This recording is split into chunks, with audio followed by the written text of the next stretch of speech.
Welcome to NFL Daily.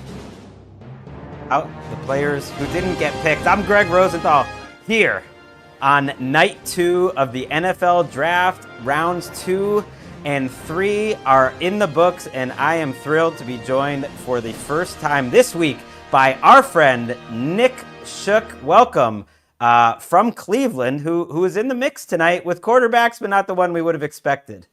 Yeah, they got in the mix throughout the night. Obviously, there's big attention on them because of quarterback, but a shocker of sorts near the back end of the third round that I'm sure we're going to get into that I'm also sure nobody saw coming.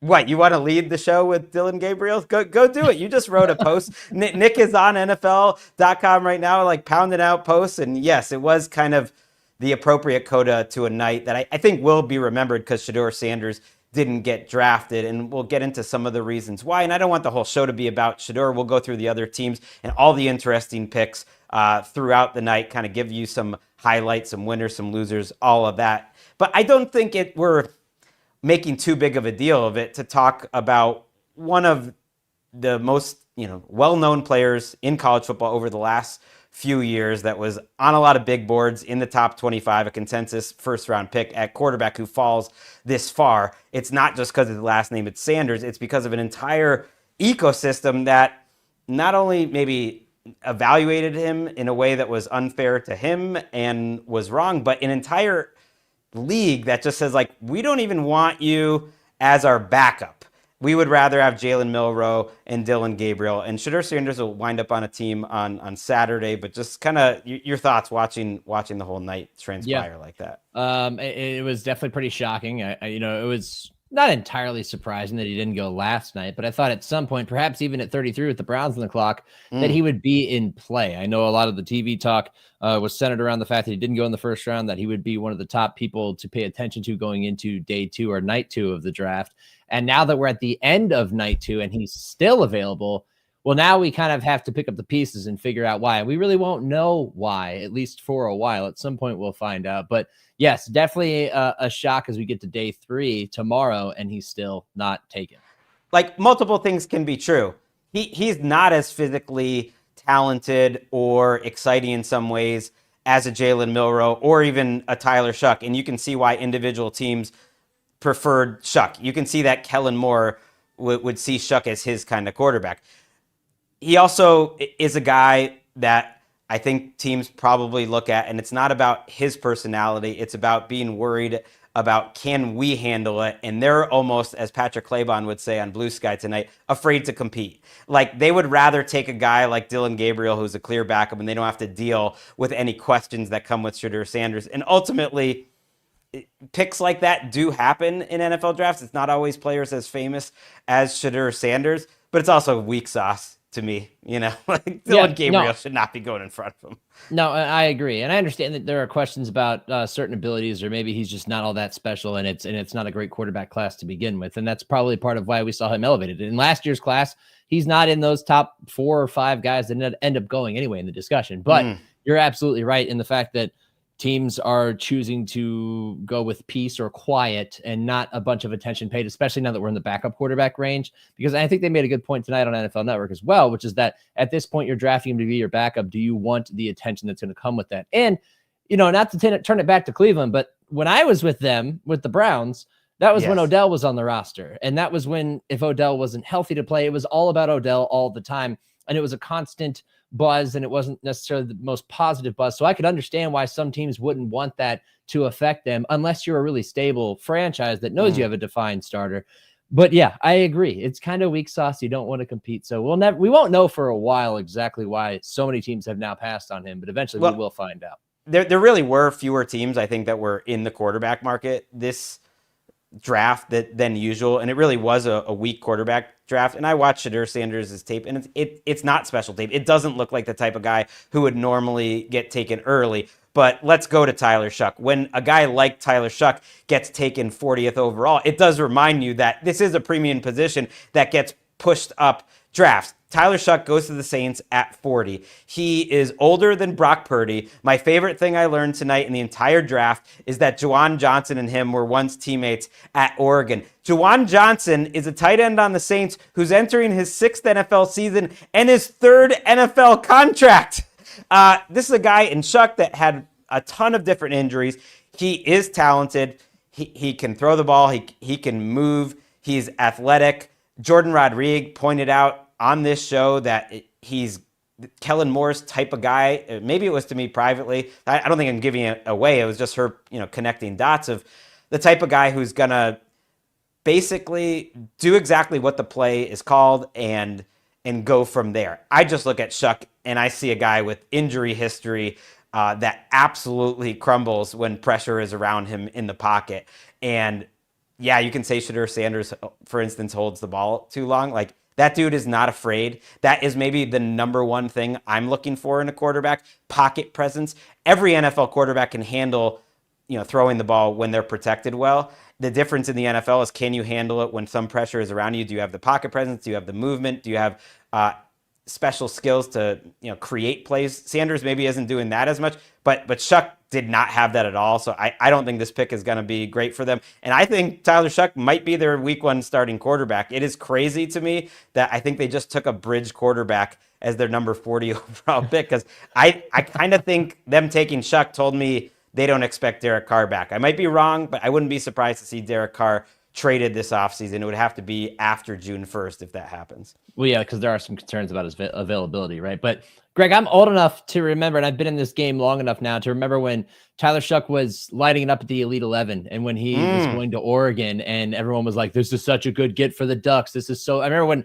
I'm listening to back when there was a Pac-12 network, Yogi Roth talking about Tyler Shuck and how it was a massive get for the Ducks back then. That was a long time ago, and yet the first person I think of, and that this is going to be the common comp, is going to be, well, the Browns once spent a first-round pick on Brandon Weeden, so it can't be that bad. Well, It can be that bad if you have no other options. But then again, we're also in a world in which you can spend the 40th overall pick on a quarterback, be bad, and then spend the top pick or a top 5 or top 10 pick on a Kyler Murray the next year or a player of that caliber. That is what I was saying when I think they might have just drafted a bridge quarterback 40th overall, because if it just doesn't go well this year, and there's not a lot of reason to believe the Saints team is going to go particularly well, they'll be back in the quarterback market a year from now, and you'll have like a reasonably priced backup. It's not that crazy. I'm talking out of both sides of my mouth because I always say take a quarterback every year until you find one. So they're giving him a shot. I think he's more talented than Brandon Weeden. You know who he kind of reminds me of is another quarterback that went in the second round who actually had a lot of physical gifts, certainly better college production than Tyler Shuck, can make all the throws, but doesn't really play well under pressure. A guy by the name of Derek Carr. How about that coming out of Fresno State? Okay. Now, Carr was a better prospect, but he was a second-round pick for a reason, and I think that was it. And he was a guy that I've never loved watching because he doesn't play that great under pressure. And yeah, this Carr thing, to point it out, he's got a shoulder injury that could need surgery or it might not. It seems like there's something going on between the Saints and Derek Carr. Reportedly, he asked for a raise earlier this offseason that they didn't give to him. He sounded like he kind of wanted to go elsewhere. They would take a huge cap hit if they trade him anywhere before June 1st. But if you told me this adventure ends with Derek Carr being a backup somewhere, Cleveland, I don't know. Cleveland has too many quarterbacks now. Like in August after someone gets hurt, that kind of is how I see that ending. But yeah, I think Tyler Shuck is like the second most likely rookie to be starting like week 1. If I was going like which rookie is starting earliest, him or Jackson Dart, I would guess Tyler Shuck. Just a guess. Yeah, because of the situation with Carr, that makes sense. Although I will say, I don't think the Browns have too many quarterbacks. I think that they remain in play beyond the draft, even after really? Dylan Gabriel. Let's go over it. Just for the listeners. We got Joe Flacco. Flacco and Dylan Gabriel. And in the last week and a half, when I was spending all this time with the assorted family members, all I got was a million questions about Joe Flacco. Well, I'm glad to see they got Joe Flacco back, and I had to disappoint all of them in one fell swoop and saying, what you got in 2023 is not going to happen again. One of those guys, not Dylan Gabriel, unless it's an abject disaster, which they don't expect, is going to be expendable if a better option becomes available. That situation's not set right now. So no. Don't be Kenny surprised. Pickett, though. Don't forget Kenny Pickett is there as well. And yes, Dylan Gabriel, shout out to the short kings out there. Like, I'm rooting for him. Just an undersized guy who kind of profiled as a potential long-term backup. People thought he might go to Miami because it may be a similar style to a Tagovailoa. And Stefanski's good with quarterbacks, so they might have found it. While we're on Cleveland, let's go through the teams actually that took quarterbacks and talk a little bit. Or while we're on New Orleans, just talk a little bit about their draft so far. Let's go to Cleveland. Okay, they take the very first pick tonight, Schlesinger, the linebacker out of UCLA. Then they come back and they take Quinshon Judkins, the running back out of Ohio State, who was hilariously in the bathroom. We believe he wasn't in the room when they called him, and so his mom had to pick up the phone. You thought it was going to be Travion Henderson. It ended up being his teammate Judkins, the bruiser, who's kind of like the Nick Chubb replacement. And then they take tight end Harold Fannin Jr., who is a really unique player. So a lot of offensive talent. Schlesinger was a guy who I thought might even go in the first round, an off-ball linebacker. As a Browns fan, what did you think about the Browns draft tonight? Well, I think it was an interesting. There's takes and angles on each of these. So let's start with Judkins, because I just have to explain myself real quick. Some mixed signals of sorts in the back channels that go on during the draft here, in which, I thought it was going to be Travion Henderson, and it wasn't. But when I think about the two running backs, they're two different backs that worked really well in tandem, in part because Judkins, at least when you watched him on tape and then you watched him at the combine, I think he's an incredible route runner, and he's going to be a threat in that area. And he's the type of back that they're going to need to get some stability in the backfield, because they've just been cycling through guys since Nick Chubb got hurt in 2023, and they need some sort of stability there. Don't be surprised if they find a way to bring Nick Chubb back, and it's sort of a weird 3-man backfield with him and Jerome Ford and now Judkins. But I like that pick a lot. And then we go back to Schlesinger, right? Okay, so at 33, that's where I thought it was going to be Henderson. It ends up being him. And what it signaled to me was two things. One, this is a regime that does not draft linebackers often. The last linebacker of note that I can remember that they drafted in the first 2 or 3 rounds was Jeremiah Owusu-Koramoah, who also suffered an injury last year that has many people concerned whether he's going to play again. The Browns have remained coy on the matter throughout the offseason. They have not given any details. They've kept it all very close to the vest. And I think it suggests one of two things. Either we're going for depth or we're going for options, because we don't know if JOK is going to be able to play again. Now, the assistant general manager, Glenn Cook, quickly came out right after the pick and said, doesn't have anything to do with JOK. We just liked him. We liked him and how he fits in our defense. I don't believe you. I think that's because you're concerned that JOK is never going to play again or won't play again this year. And that's I love JOK. You know what? They can fit together. I think Schlesinger's like maybe a little more traditional. I would say not as versatile, because no one's as versatile. So it's a position also that takes you a couple years to really get up to speed at the NFL level, and someone that people were really excited about. So you take him. It's a pick for the future, like all of these picks should be. But yeah, I'm interested. Judkins, maybe the biggest fantasy football winner of the entire night, because there's a clear path to a whole lot of carries in Cleveland. All right, just touches in general, because I think he's going to be a pass catcher as well. And on Fannin as well. Isaiah Likely was my comp when I'm sitting there watching him in Indy. I saw that pop up a lot tonight. I love this guy as an athlete. I'm also a Mac guy, and he stays in the state of Ohio. The Browns went with 2 of the 3 guys they drafted tonight played college ball in Ohio, and Fannin played football at Canton McKinley High School, which, by the way, they play their games right next to the Hall of Fame. So they went with the local ties there. That'll make their fans happy. That's right. Yeah, and Fannin, if you go back on NFL Daily and go back to the first time we talked about prospects this entire offseason was with Nate Tyson. He pointed out Fannin as just one of the totally bizarre unicorns in this draft. And it's such a good tight end draft. I'm looking forward to how these guys all fit in. He's one of them. You know, one of the first comments we got tonight, if you're listening to this on audio, we love you. We did decide to go live on YouTube late on a Friday night in Cleveland. One of the first comments was from Brad Keogh saying Seahawks having a sneaky great draft. And I totally agree with that. They took team athlete and they finished their night by taking Jalen Milroe out of Alabama. And I was thinking how in another world where Shedeur Sanders doesn't exist, the conversation of like, when is Milroe going to go? We've been through these drafts enough to know that would have been the conversation instead of Shedeur, because you got to attach the broadcast to a quarterback everyone knows at some point. And it's not a shock that Milroe went, late third, but I think people thought he might go in the second round. But once you get into the second round, yeah, you're thinking about him as a developmental player, and he ends up going to Seattle. But that's not the only athlete they took. They moved up to take Nick Emanwari The safety who was in the top 20 of DJ's big board, just a crazy good athlete. And now he lands with Mike McDonald, who's a perfect coach for him to get something out of him. They actually gave up the second round pick that they got in the DK Metcalf trade to move up and take Emanwari. So that was a big statement there. And then they also get Elijah Arroyo, a pass-catching tight end at number 50 overall. So he's a great pass-catching athlete. Emanwari is an insane athlete. Gray Zabel, their first-round pick, who can play multiple positions on offensive line, insane athlete. And then my favorite guy, maybe the entire draft, we did our guys on 40s and free agents, Nick, and the two I picked were Jalen Milroe and Kyle Williams, who ended up on my Patriots. We'll get to them. And I love Milroe ending up here. I thought it was interesting. Ian Rappaport said, expect him to have a role right away. And that's what I love to hear. Because to me, I look at Jalen Milroe, and I think you start his career out, he's playing quarterback, but you also work on some Taysom Hill-like packages, and he could be really exciting and a lot for the defense to handle. Yeah, the long term is to figure out if he can develop as a passer, because there was one college game in particular in this past year at Alabama where they went on the road at Oklahoma and got just kind of destroyed. They got dominated, at least in terms of score, because Oklahoma just said, throw the ball, we dare you.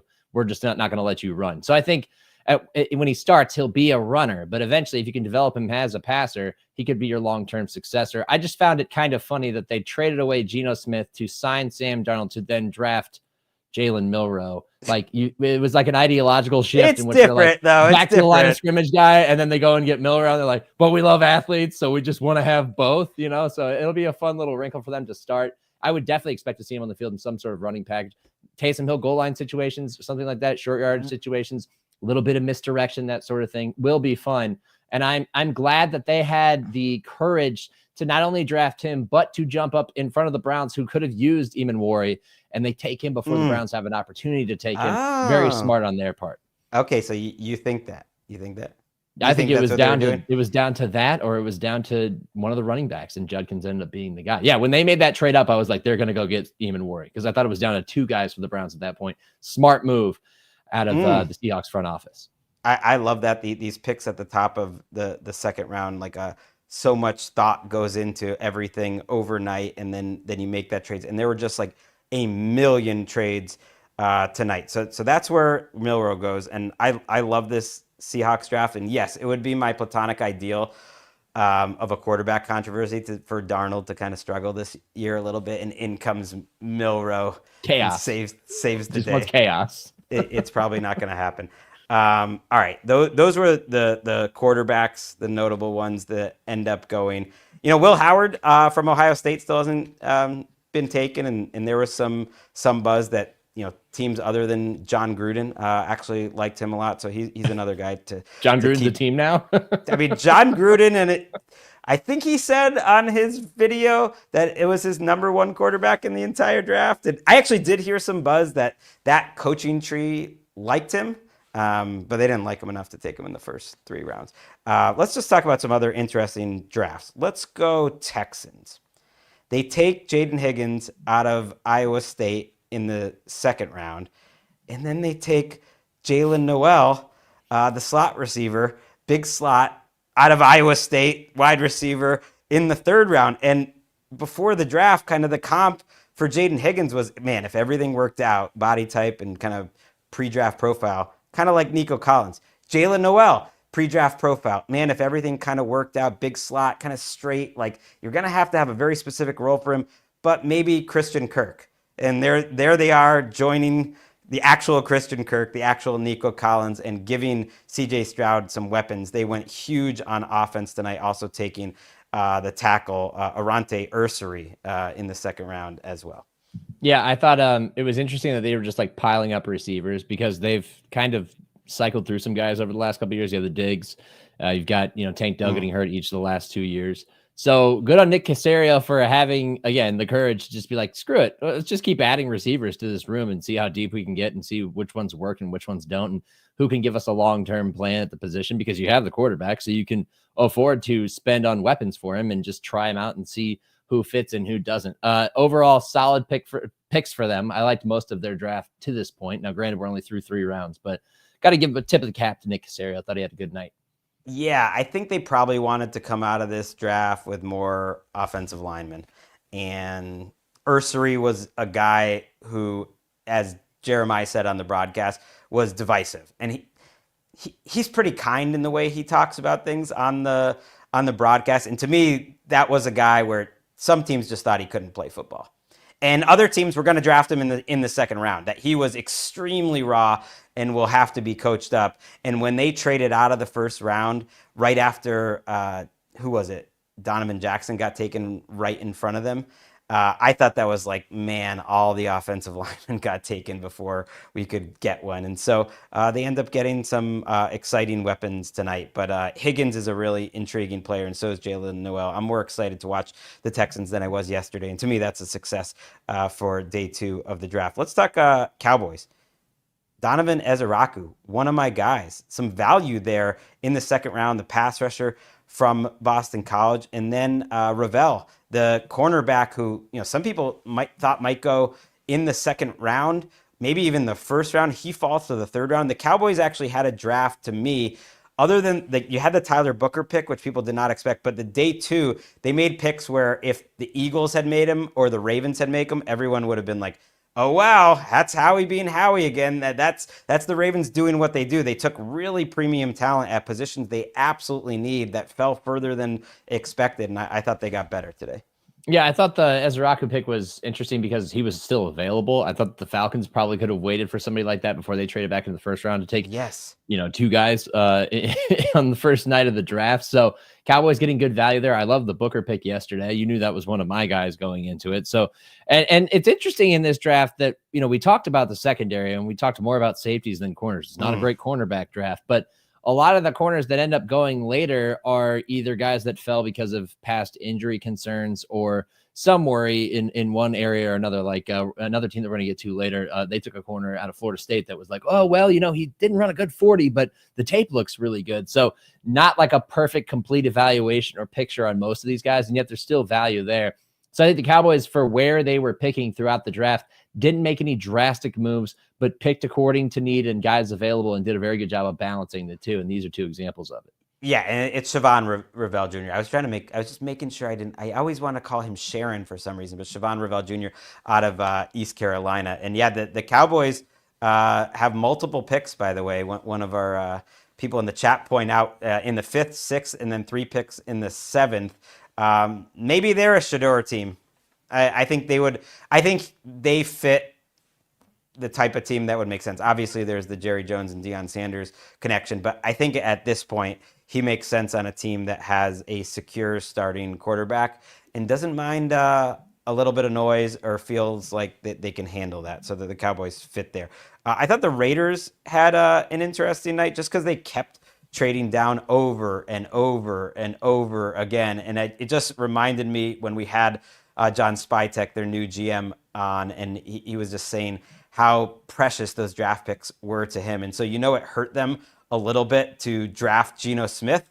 To trade the pick away for Geno Smith, and they ended up picking up a ton of picks and then just trying to fill needs by taking a bunch of guys later in the draft. So they trade down and down and down and pick up a couple picks in this class and in next year's class, and they end up with Jack Besh, the wide receiver out of TCU, Darian Porter, the cornerback out of Iowa State, Caleb Rogers, a guard out of Texas Tech, Charles Grant, kind of a boomer bust tackle out of William and Mary.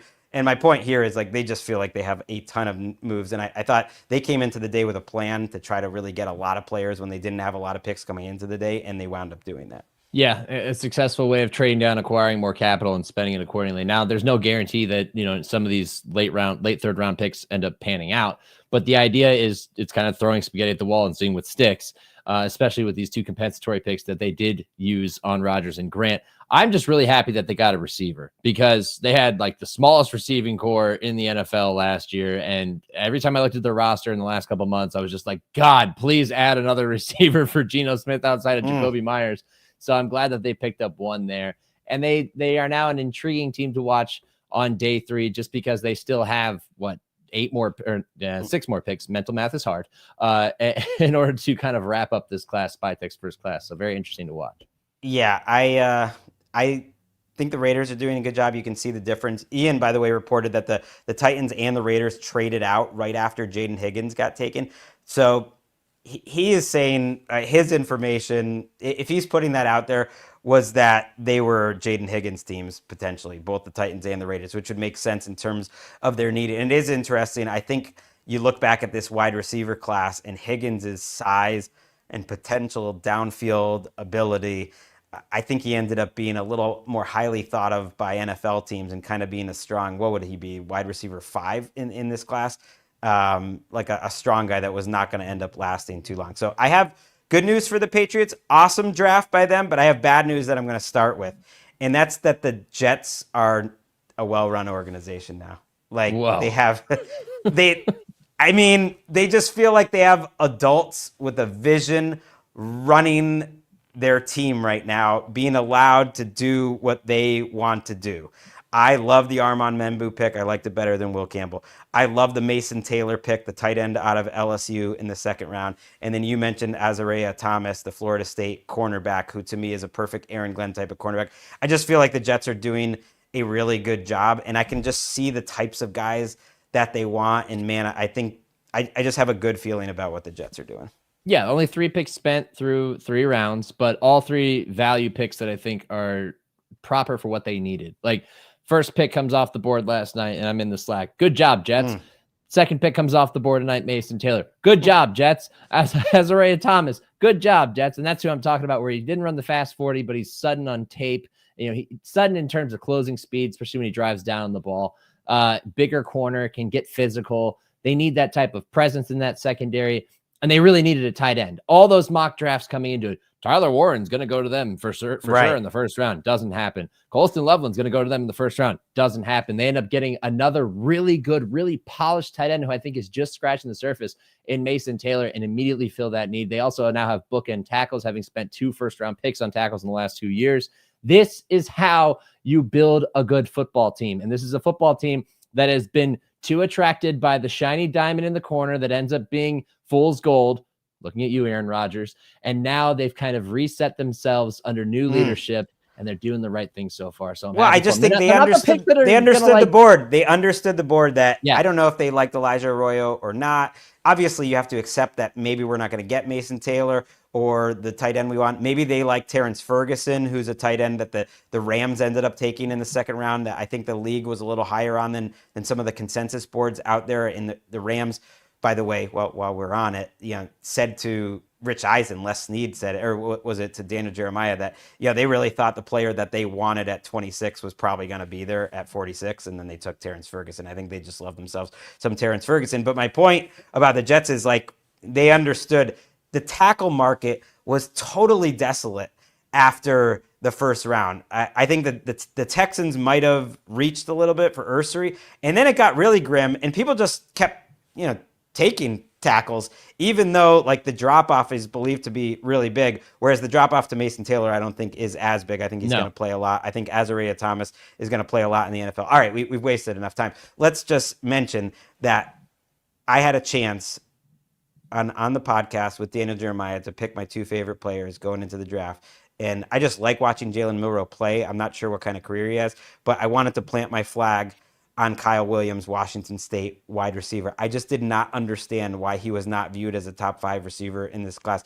His ability to just explode in terms of his speed, but his movement ability to throttle down and up, that to me is like the type of guy, a little like Jordan Addison. I was like, to me, he's like a guy that gets taken in the first round. Normally, he ends up falling all the way to the top of the 3rd round. They also took your boy, Travion Henderson, the running back out of Ohio State, at the top of the 2nd round. Like, positional value, I wasn't sure, but I do get the idea of let's just build and get premier weapons around Drake May, and they just thought he was better than any wide receiver that was available there. And then you look that they got the value of Kyle Williams in the 3rd round. I think that ended up being perfect for them because I think the drop-off at running back was bigger. And then you add a really athletic tackle in Jared Wilson from Georgia, who just is incredibly high upside, and we'll see if that works out. But he's kind of the high upside pick where I wasn't thrilled with the Will Campbell pick. Well, here's a high upside guy late in your third round. So I'm excited that they are going all offense. Good job by the Patriots. I was really hoping you would mention Wilson because, as I've told you many times before, and I will reinforce right now, there are a few guys at every combine. Sometimes there are more than others that just move differently, and you can just see it from the stands, and you can tell that guy's going to be good at the next level. And the guy this year for me, among maybe all the linemen, was Jared Wilson, the center. To see them get him in the third round was massive because we knew the offensive line issues they've dealt with. You got to protect your quarterback. You got to have kind of a nerve center for your offensive line, the guy who's calling out all the blocking and everything and identifying the mic. That's your center. That's Jared Wilson. That is my favorite pick out of all of them for them because, like you said, positional value at that point with Henderson, I'm not so certain unless you're trying to build a two-headed backfield. You're a Buckeye guy. What do you think about him? What do you think? I think he has a, now I think about it, he's got a little bit of Nick Chubb in him in the top gear. The top gear and the breakaway speed is definitely there. Sometimes he's a home run hitter. Yes. Sorry, I cut you off. Like he never was the guy. So I guess he fits with Ramondre. Well, he wasn't the guy because he got hurt a lot at Ohio State. But when he was healthy, he was able to break off the big runs. He did it twice. That's maybe the reason they had to bring in Quinton Junkins because college is like the NFL now, and you just bring in players from other teams that Ole Miss in terms of Junkins. He couldn't handle the load, so that worries me a little. He has a unique skill set in that he's a home run hitter. I don't think he has a natural, what I like, which is the natural feel of making people miss in small areas. Does he have that sort of vision?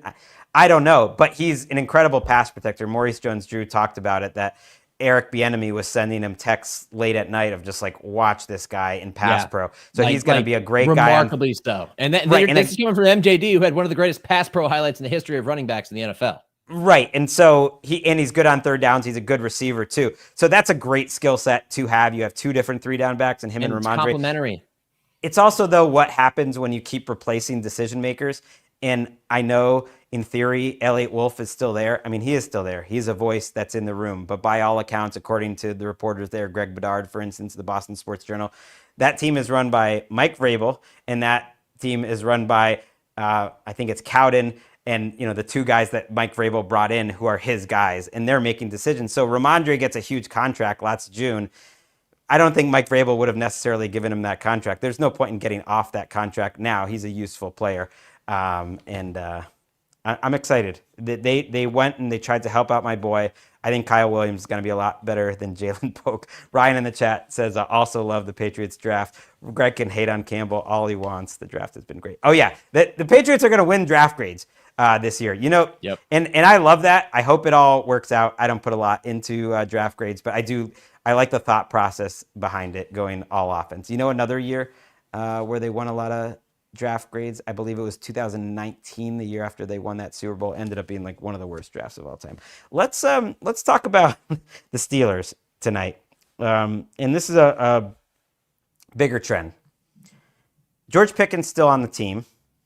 This is true of a lot of the veterans out there. If they're going to be traded, it's going to be on day 3, or it's going to be after the draft because no one's been traded.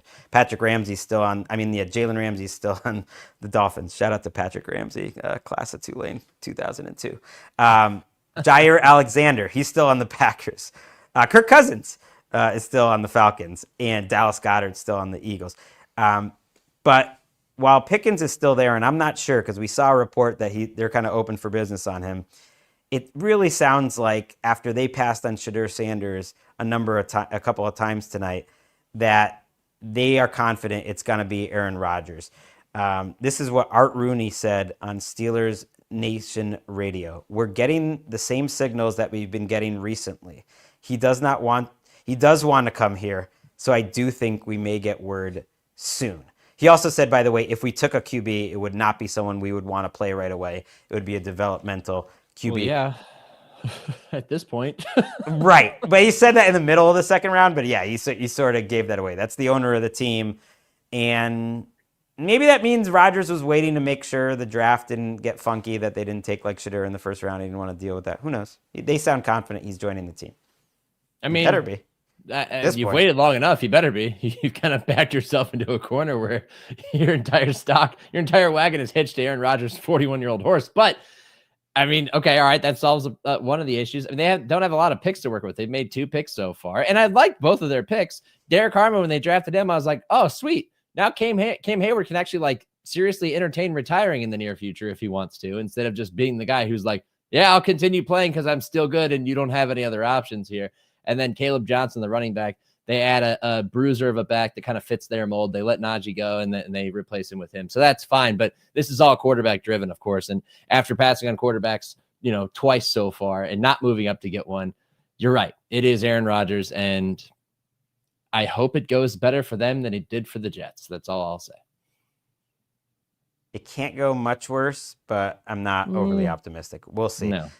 Caleb Johnson is such a predictable Steelers pick that they just took like the best straight line downhill running back from the Big Ten that was available at 83. He's a bit of a home run hitter. Maybe not my flavor. Again, I have a certain type where he's not making you miss in a small area.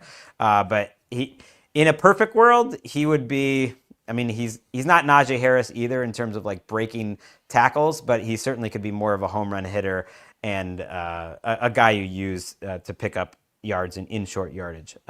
Let's just throw out some other picks that just like stuck out to us as we wrap this thing up. And I got a bunch, and we'll just go back and forth. Like Will Johnson, the Michigan cornerback, ends up falling to the Cardinals in the middle of the second round. Apparently, it was medical concerns. His knee. Maybe not great tape in his last year at Michigan, but really sounds like it was more like his knee. That I love that, though, in terms of if you're going to take a risk on an injured guy, middle of the second round, for a guy who could have been CB1 in this class.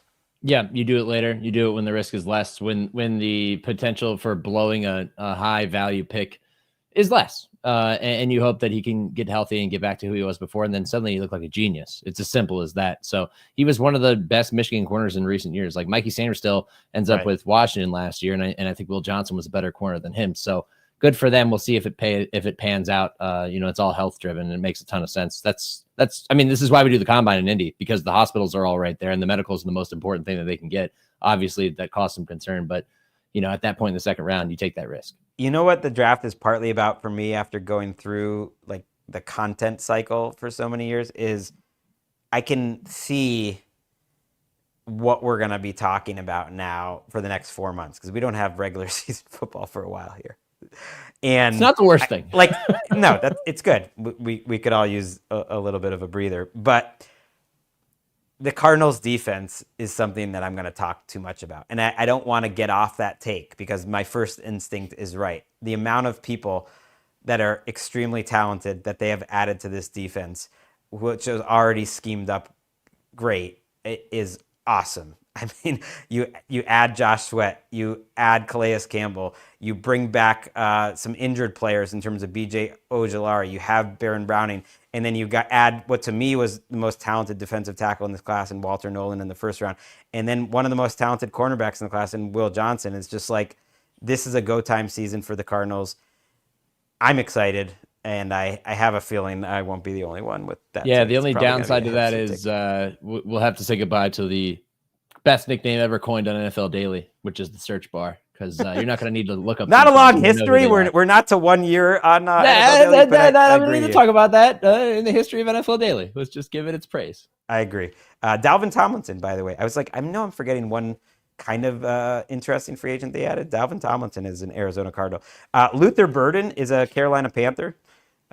Going into this season, thought maybe was the top wide receiver prospect along with T-Mac, Ted McMillan.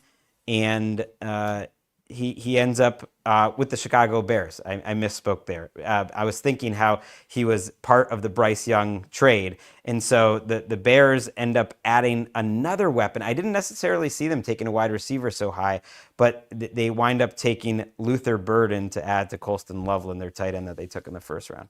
This is a classic case of two things. One, a team building on big time moves that maybe didn't quite produce as much as they wanted to, with the having DJ Moore on the roster, adding Rome Odunze, you get Caleb Williams. But it's also a new regime coming in and putting their mark on the personnel and on the weapons and trying to improve the situation around a quarterback whose franchise depends on his, growth and his production. So Luther Burden was a player who was held back by the fact that they didn't have great quarterback play in Mizzou. And he's a heck of an athlete and a heck of a player. And he was a guy that was maybe going to be a first round pick, didn't end up being a first round pick. So it's good value for them. I'm just so excited to see what this passing game looks like with Ben Johnson as their coach now, because their 12 personnel is going to be crazy. You add Burden to that receiving core. You have another option there. You can do a number of different things. The only thing that they missed out on so far is they didn't add a running back yet. Because I thought at one point, I thought maybe they'd be in line for Henderson, and then the Patriots took him before the Bears came up to pick. So perhaps that's something that they attack in day 3, but I still like their makeup. I still like the way that that's why you roll with the punches. I heard that there was some talk that Travion Henderson was going to be in the mix for them in the first round, or that if the board fell funny, they would actually trade back and take Henderson. And yeah, the Bears fans are so optimistic. I laugh. I'm seeing it a lot in the chat. A lot of bear down, dynasty incoming, that they had the best draft of any team. And every year, and you could see it with even the presenters that were former Bears, getting the Packers crowd all riled up. Every year, Bears fans are convinced that their team is awesome, and that anyone that ever even doubts it, even just a little bit, are traitors and insane and stupid. Despite the fact that they've had like a ton of like futility. Like generally it's just been futility. But it never diminishes the optimism or total confidence. And I got to admit, Bears fans, I'm kind of with you on it this year, though. I'm kind of with you. I feel. I'm usually not, but I'm with you this year. Yeah, I feel better about them now than I have in previous years. My favorite thing, though, in the Bears cycle, and I've watched this a lot in Cleveland, is extreme optimism followed by disappointing results, followed by assigning blame to one scapegoat. And I have to give a tip of the cap real quick to one of the Bears fans in the chat. Mo designs things because he's a friend of the Gridiron Pod. He's also a friend of my Twitch stream. So thanks for coming in here, Mo. And good luck. I wish you the best. But I do know that it's optimism season right now. Remind yourself of that. Well, it's just the blind confidence that I don't get, that the past precedent, wouldn't affect you at all. By the way, they had a couple other picks in round 2. Ozzie Trapilo was a tackle from Boston College, went a little earlier than expected. Ben Johnson's going to have a conviction on offensive linemen, and the Lions have certainly had a good history of that. So we'll see. Shamar Turner, defensive tackle from Texas A&M. So 2 guys that they had a vision for, probably went a little earlier than expected, but they see their players. We'll see how those end up working out. I like the 49ers pick of Alfred Collins. Was just there was a lot of run-stopping defensive tackles. That was a big-time need for them, and I just thought they got a good player there in the second round. The Bucs are at a point where I just love all their picks. Benjamin Morrison, the Notre Dame cornerback, who's coming off a hip injury but has a lot of talent. His father played with Todd Bowles. A lot of times these connections are what makes it happen. So the Bucs, I think, get another great value. And then I thought it was interesting that the Broncos ended up not taking a running back in the first round, and then they end up getting RJ Harvey in round 2. Any thoughts on that? Because if we're looking at big fantasy winners, RJ Harvey has a clear path to a lot of touches. For fantasy, he might be a more valuable player than, let's say, Travion Henderson, who got taken by the Patriots higher up. Yeah, and this is a backfield that was relying heavily on Jaleel McLaughlin last year and Audric Estime in short yardage situations. And all love for Audric Estime, but he's kind of a plodding bigger back. So getting a guy like RJ Harvey, who I think can be a bit of a home run hitter at times. I just think about this sizzle reel that the UCF put out of him just like taking off down the sideline. And I'm like, man, I would love to see that. In the Orange Crush uniforms for the Broncos this coming season, but suddenly they're really deep in that backfield. If you look at that depth chart, they got a number of different options there. I agree that I thought that they were going to go running back earlier. I thought Henderson was definitely going to be an option for them. I remember all the Broncos media assembled around his podium in Indianapolis and thinking, okay, this makes a lot of sense. They don't end up going there, but it all kind of plays out and makes more sense when they get him. I think they've handled the draft largely well. They got Jahdae Barron, who's the best corner in this draft, and they end up getting Harvey in the second round. So no reaches and filling needs. And it's just so nice when you can do that, when you know that your quarterback situation is solved and we don't have to talk about that with that team. Harvey's such a unique runner. If you haven't had a chance to watch him, I recommend doing so. So patient to the point of is he ever going to go? And then he goes, but he's like a small Darren Sproles type, great on receiving. You could see why Sean Payton would like him, but just a very unique player. I think people are going to enjoy watching, even if he's not going to be a guy that like totally carries the load. While I'm thinking about the Lions, they had just such a Lions draft, taking Tyreek Williams, the massive defensive tackle from Ohio State in the first round, and then taking Georgia guard Tate Ratledge in the second round. The Georgia guards actually went ahead of Jared Wilson, their center, surprisingly. And then doing what they've done in recent drafts, which is just finding a guy that they loved and they didn't care what the value is and just giving up a ton of picks for him. Nick, like they gave up 3 third-round picks to draft Isaac Tesla, the wide receiver from Arkansas, who just tested out of the gym, like one of the best testing numbers ever at wide receiver at Arkansas, and has like a sweet mullet. But they gave up their 102nd pick to move up 30 spots, and then 2 future third-round picks. So it's just crazy. Like you can't get a team, Nick, to like give up a third-round pick for Jair Alexander or like a halfway, or even a veteran on a better contract. Like, oh no, we would never give up a 4th or 5th round pick for a decent veteran. And then you get into the draft and like, we'll give up 3 third-round picks for Isaac Tesla, and he might turn out to be great. My point is just anyone that's available at pick 70, you don't know if they're going to be great. So giving up 3 third-round picks it's a little wild. They're feeling themselves. There's the financial component to it though, because yes, you don't give up that pick for a guy on a bigger contract, right? They also gave up a compensatory pick that they got from losing Aaron Glenn to the Jets. So it makes more sense because they realize, all right, that's back into the 3rd round. The future picks are the ones that will probably rub Lions fans the wrong way. But Greg, with all that said, they have my favorite class so far. They've only made 3 picks, but all 3 of them are guys that I love. And I'm going to go back to Indy. I'm going to go back to watching guys in the field. Another guy that was one of my favorites, Tate Ratledge. You love him for his sweet hair. You love him for his style. He's kind of like a Kenny Powers of guards in the NFL now, and he was in college. And you love how he positions his body, even though he's not the biggest guard. He's a guy that is really good at angling himself to win blocks. But Tyreek Williams, I think, is going to be a better pro than he was in college, and he was already pretty damn good at Ohio State. Love Ratledge, and I loved Isaac as well. I think that's another player who really jumped off the field for me in Indy. You go back and watch his tape. I'm all on board with Brad Holmes and what he's done so far. One of my favorite classes, if not my favorite, despite only being 3 picks so far. Well, it's very Detroit Lions. It's just risky. They gave up, I think it was multiple 3rd-round picks last year to move up in the 4th round to take a guard. Are you familiar? Could you name that guard? I'll give you actually, we're not allowed to do that, but can you name that guard? Didn't have much of an impact as a rookie. He was more of a developmental guy. We'll see. It's Giovanni Manu. So we'll see. Maybe Giovanni Manu will work out in the long run. But they pick guys that they love, and they absolutely go for him. Just a couple other picks I liked. The big cornerback Trey Amos going to the Commanders. We're going to break down all the teams' drafts next week, going through each and every team. We'll also do a winners and losers show that's going to go up on Monday morning. So this is just supposed to be a quick hitter. The Colts taking another Ohio State guy, JT Tuimoloau. Like that pick. The Panthers are kind of team traits, like taking big swings on high ceiling guys, taking the defenders Nick Scorton and Princely.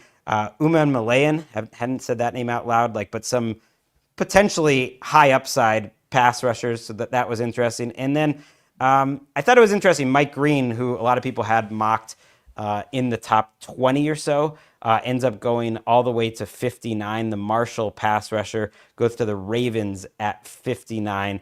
2 sexual assault allegations, one before college, one at college. That's why he ended up at Marshall.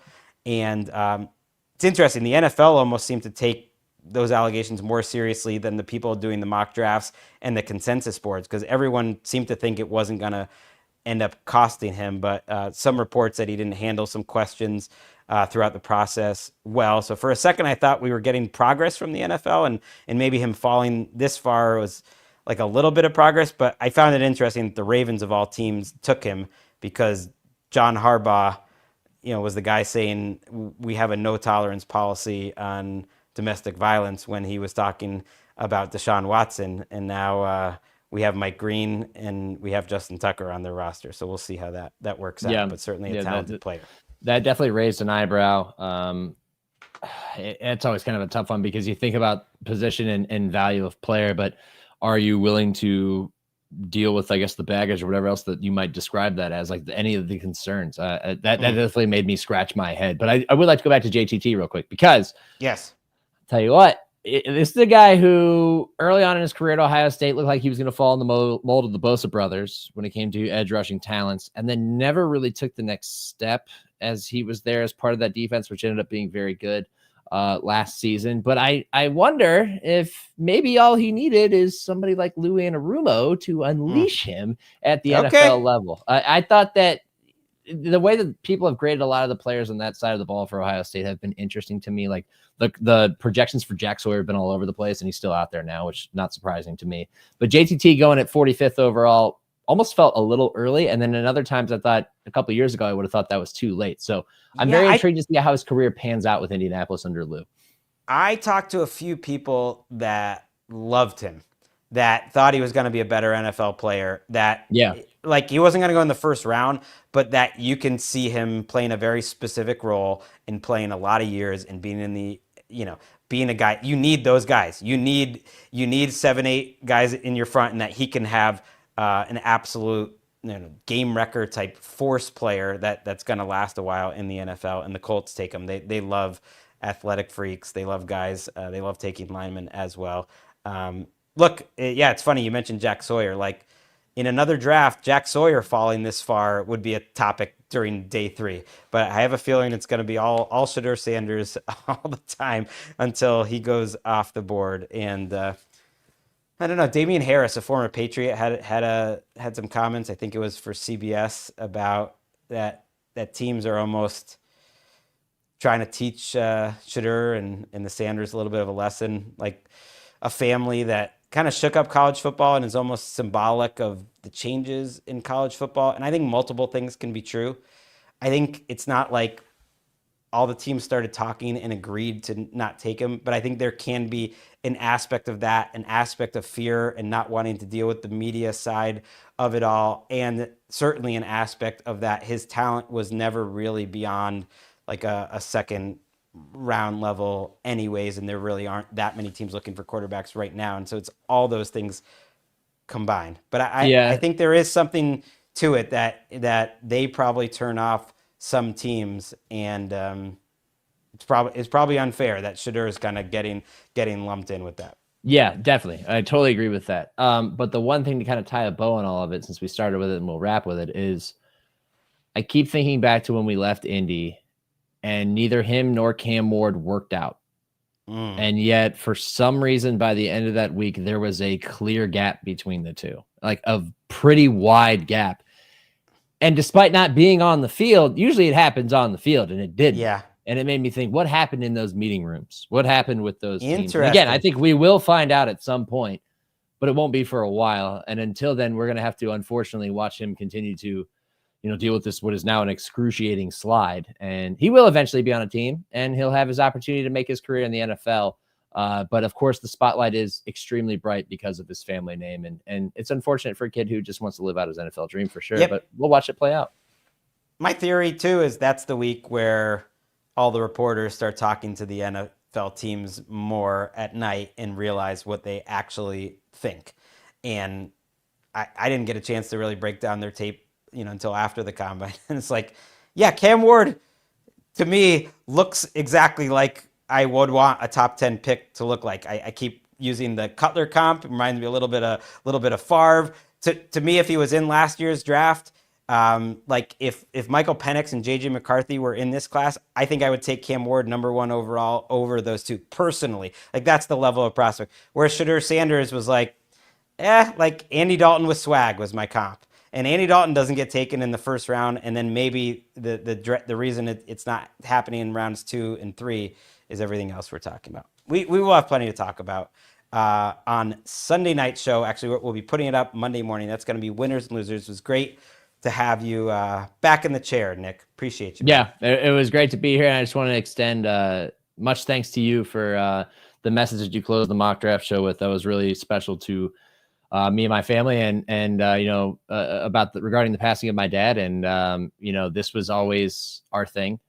As kids, I used to spend Saturday and Sunday watching it with him. And as the chaos of the Browns supposedly in line to take Travion Henderson and then taking Judkins, all I wanted to do was call my dad. And obviously I can't do that now, but the support of people like you has made this so much easier to bear. So thank you so much for that.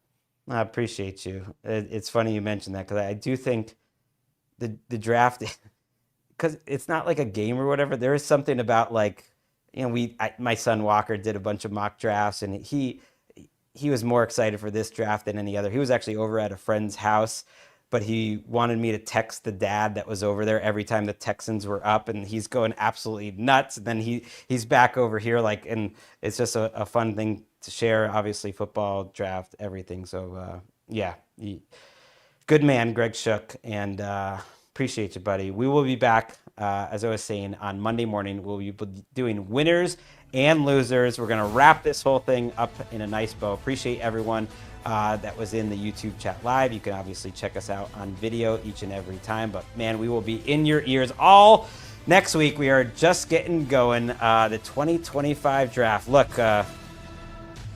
when I'm this far back in on the Patriots, Drake May, Kyle Williams, football's back.